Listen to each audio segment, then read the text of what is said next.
Welcome to this episode of Chattin with Staxx. I'm your host, Bill Staxx, and today I got Jay Dobbins. Right. So anybody that was involved in one of these street theaters, we had to show there was predisposition for that person to be involved in that type of activity. We couldn't take You could some give them innocent an dude. out, right? You give them an out too, or Well, no? I can't confront some guy that has no criminal history, no predisposition, and say, hey man, let's go rob this drug house, and there's going to be $1 million worth of dope in there. Like that person's not predisposed to do that. That would be like an extreme example of entrapment.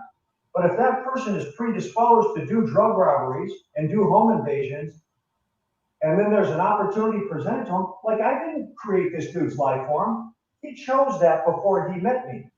Yeah.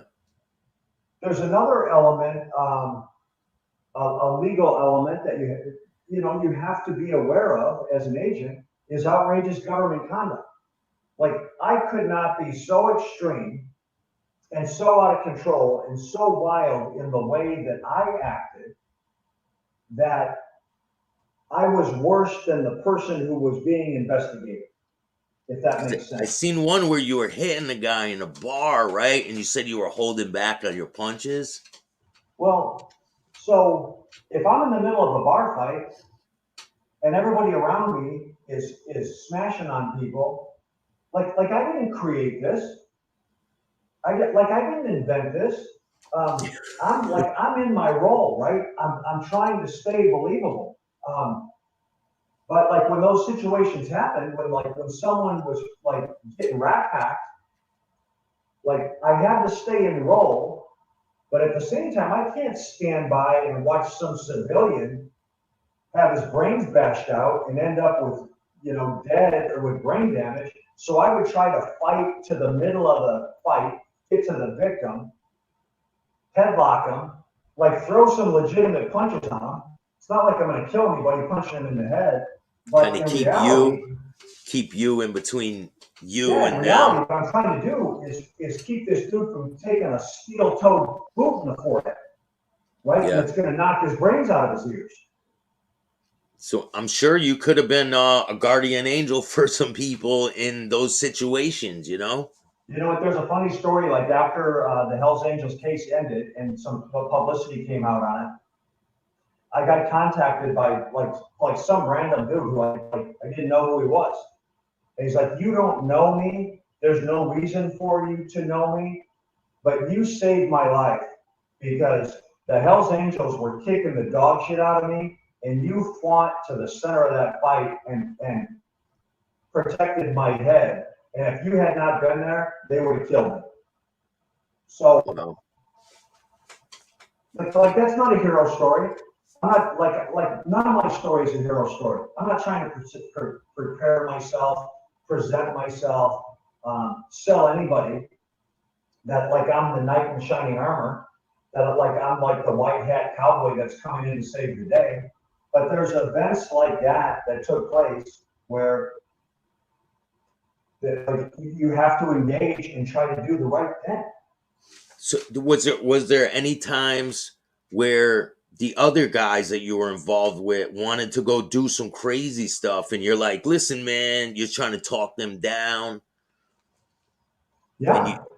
Was there times you try to talk them down and you just can't, or? Well, there's events that like you're when it's going to be violent, when it's going to be life and death. Like I have an obligation to try to minimize those situations, try to diffuse those situations. I got sent on a murder mission from Phoenix to Las Vegas to go kill some rivals. So I'm playing along. I'm playing the part, and there was no ambiguity in the instructions. They told me, Jaybird, these dudes are going to show up. This is where they're going to show up. When they get there, if you don't kill them before they put their kickstands down, we're going to kill you. Those were the instructions, right? So I'm like moving from Phoenix to Vegas, like knowing that this is the situation I was in. Luckily, I was able to communicate to some case agents and my handler Like this is what's going on, man. That, like I've got dudes following me that are expecting me to commit a murder. The cops on the outside of the scheme intercepted the potential victims and prevented them from getting to the location that I was supposed to make the killing at. Now, in the eyes of the Hells Angels, they didn't know that. All they knew is that Jay Bird took these instructions, went to Vegas, and had an attitude to smoke some dudes, right? The victims never showed up. Hey, man, I can't control that. I can only control me. Yeah. So there's a lot of in between, right? But I want to know once this whole investigation comes to a halt, when it's finally revealed who you are to these people, what was the first time you like see these people and what is their reaction? What do they say to you? Like what? Well, I'll tell you, it's actually, I don't know what word to use. Um, one of the guys that I had become close to was under arrest and was being interviewed in a holding room, and would not believe that Jay Bird Davis was a cop, was an agent. He's And like, I no, walked in, no. they brought me in. He was like saying, I don't believe it. I won't believe it till I see it, until I hear it come out of his mouth. So I walked in, and I'm like, dude, man, like, I know today's a bad day, but it doesn't have to be the worst day, man. Like, like use this as an opportunity to get yourself right. And I said, I'm not Jay Bird Davis, the Hell's Angel. I'm Jay Dobbins, an ATF agent. And he looked at me and he said, you know what, man? He said, I loved you. And for over the last 2 years, that's the first true thing that you have ever said to me. Um, Man, you're like, I don't feel good about that. I don't take any satisfaction in that. That I like lied to people and deceived them and made them believe something that was fictitious about me. Was But it it weighing still heavy comes on you? back. It was weighing Like on you you, huh? can't get rid of you never get rid of the human factor. Like I had no, I'll tell you this, I never mocked anybody that was arrested. I never mocked or teased or made fun of anybody that was arrested behind an investigation that I was a part of. That's a tough day, man. When you're sitting on the sidewalk with your hands cuffed behind your back, um, I'm not going to go up and flaunt what I did in front of somebody. What I will do is see if you need a bottle of water or do you want a cigarette. I'll put a cigarette in your mouth. You know, Yeah. I'm like I'm still trying to be a human being, with some compassion and some understanding of where that person is at that given point in time in their life, understanding that they are probably in that situation based on the friendship that I developed with them. But you had a But I job had to a do, job to do, man. just like they were criminals. You had a job to do.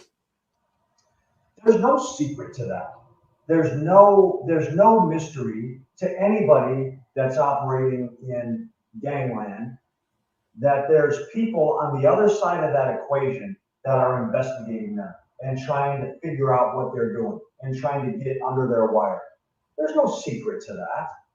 Yeah, there's normal people who aren't even part of the uh law enforcement who are trying to bring them down, and like it's either money, drugs, there's all kinds of different things out there. My advice is just stay out of the bullshit. Like, you know, right? Well, I've had people that were arrested behind my investigation, Hell's Angels in some of these examples, who have said, I don't like you. I don't like the way that you operated. I don't like what you did, but you were very good at what you did.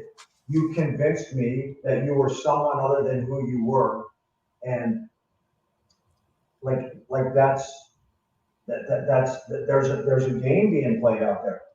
There's a cat and mouse game. Do you think it's Um, harder for law enforcement to get a hold on infiltrating things with social media and cameras everywhere? It's getting harder for them to infiltrate, you think?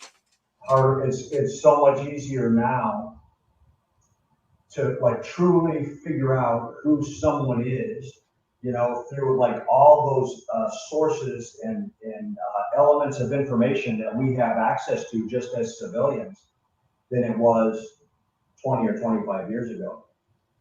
Yeah, you can look at someone's social media and figure out what they're about. It's not. Yeah, yeah. So this investigation, what was the outcome of the investigation with these people? They'll go to court and things. What was the outcome? Well, the outcome, which like I get criticized for a lot, um, we arrested like damn near 60 people during the investigation that I was a part of. Some of them on RICO charges. Some of them were death penalty candidates for murders they had committed. Right, so there were some pretty dangerous people who had done some pretty wicked things. Now, was this Fed case or was it a state case? There was a federal case. All right. Yeah, um, and so as the case moves its way from the operational phase into the prosecution phase, the government, the case agent and the handlers and the prosecutors got into arguments on how this case should be presented in a courtroom. Those arguments um, led to accusations on both sides, prosecutors making accusations against agents, agents making accusations against prosecutors. And when that happens, like you have internally blown up your investigation. The Hells Angels didn't really need to defend themselves. They just needed to wait for the government to eat themselves alive. Yeah, Um, because and so ultimately, charges were dismissed. Some charges were dropped. I will say this, and anybody who knows me or knows what I did or knows truly what the facts are, they know that based on facts and evidence and testimony, that case is every bit as prosecutable today as it was 20 or 25 years ago. Um, wow. they know what they did. They know what they said. They know what the evidence is. Um, Thousands of hours of audio and video recorded conversations, hundreds and hundreds of pieces of physical evidence, guns, bombs, drugs, right? Like they know. But here's the Will it beauty of will it ever the be beauty of where we prosecuted? live. The beauty of being in the United States is that as the accused, you get to face your accuser, and you get to like to put on a defense and defend yourself and use all the means and methods that the law provides to you. And man, the Hells Angels have a massive and talented